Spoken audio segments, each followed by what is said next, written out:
আজকে আমি এতিম হয়ে গেছি। সবারই সন্তান আছে, যার বাপ থাকে না, তার কেউ থাকে না, তারা এতিম হয়ে যায়। তুমি যদি কারো ছেলেকে এতিম বানায় থাকো, তোমার ছেলেকে আল্লাহ এতিম বানায় রাস্তায় ভিক্ষা করায় ছাড়বেন।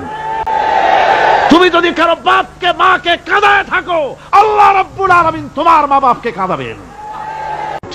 বিবেক দিয়ে চিন্তা করো, যাকে মেরেছো ওই রাত্রে তার বাড়ির কাছে যাও, ওই রাত্রে গোপনে তার বাড়ির কাছে গিয়ে দেখো তার মা কিভাবে তার সন্তানের জন্য কাঁদতেছে, মায়ের কোলটা খালি হয়েছে বলে কিভাবে কাঁদতেছে, তার বাবা কিভাবে কাঁদতেছে, তার বউ থাকলে কিভাবে ছটফট করতেছে, তার কলিজার টুকরা সন্তান থাকলে কিভাবে আব্বা আব্বা বলে কাঁদতেছে। যারে গুলি করে মেরেছো একবার বাড়ির কাছে গিয়ে কান পাচা শোনো। মনে রাখো যুবক, সন্ত্রাসীরা শুনে রাখো, অস্ত্র দিয়া মানুষকে যারা মেরেছো, আল্লাহর কসম করে বলি যেভাবে মেরেছো ওইভাবে তোমাকেও নিহত হতে হবে, কোনো সন্দেহ নাই।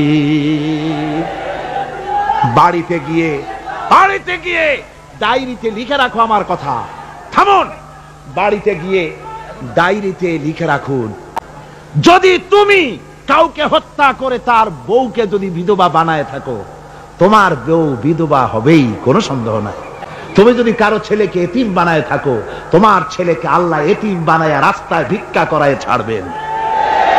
তুমি যদি কারো বাপকে মাকে কাঁদায় থাকো, আল্লাহ রাব্বুল আলামিন তোমার মা বাপকে কাঁদাবেন। তুমি যদি বেয়নটের খোঁচা দিয়া, ড্যাগারের খোঁচা দিয়া একটা মানুষকে যদি বুক ফেড়ে থাকো, তোমার বুকটা ঝাঁঝরা করে দেওয়ার মতো অস্ত্র আল্লাহ তৈরি করে রেখেছে। বিশ্বাস করো, বিশ্বাস করো। অননুমোদিত অস্ত্র থানায় জমা দিয়ে দাও, মসজিদে ঢোকো, নামাজ পড়ো, চরিত্রবান হয়ে যাও। তোমাদের প্রতি আমার উদাত্ত দাওয়াত, আমার বুক ভরা দরদ। তোমাদের বিরুদ্ধে আমাদের কোনো বিদ্বেষ নাই, হিংসা নাই, আছে কলিজা বড় দরদ। দেখতে পাচ্ছি জাহান্নামের দিকে যাচ্ছ, এ পথটা কোন দিকের পথ? জোরে বলেন, কোথার পথ? ওই নেতাদের পিছনে আর চলো না, তওবা করো।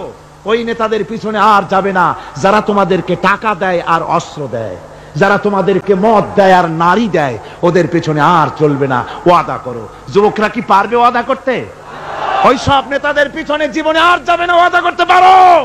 হাত উঁচু করে দেখাও যুবকেরা।